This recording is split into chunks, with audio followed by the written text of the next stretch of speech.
ಇಂದು ಜನವರಿ 26 ಭಾರತದಲ್ಲಿ ರಾಜಪ್ರಭುತ್ವ ಮರೆಯಾಗಿ ಪ್ರಜಾಪ್ರಭುತ್ವ ಜಾರಿಗೆ ಬಂದ ಸುದಿನವಿದು.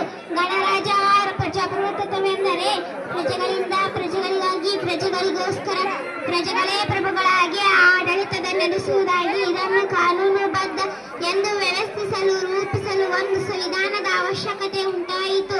ಆಗ ಹಲವರು ಗಣ್ಯರು ಸೇರಿ ಒಂದು ಸಂವಿಧಾನ ಸಮಿತಿಯನ್ನು ರಚಿಸಿದರು. ಅದರ ಅಧ್ಯಕ್ಷತೆಯನ್ನು ಡಾಕ್ಟರ್ ರಾಜೇಂದ್ರ ಪ್ರಸಾದ್ ವಹಿಸಿದರು. ಕರಡು ಸಮಿತಿಯ ಅಧ್ಯಕ್ಷತೆಯನ್ನು ಡಾಕ್ಟರ್ ಬಿ.ಆರ್. ಅಂಬೇಡ್ಕರ್ ಕಾರ್ಯನಿರ್ವಹಿಸಿದರು.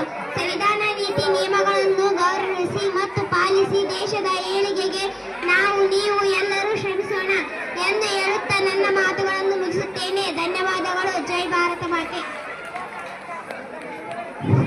ಸ್ಪಷ್ಟವಾಗಿ ತನ್ನ ನುಡಿಗಳನ್ನು ಆಡಿದಂತಹ ಸಹರ ವಿದ್ಯಾರ್ಥಿಗೆ ಧನ್ಯವಾದಗಳು.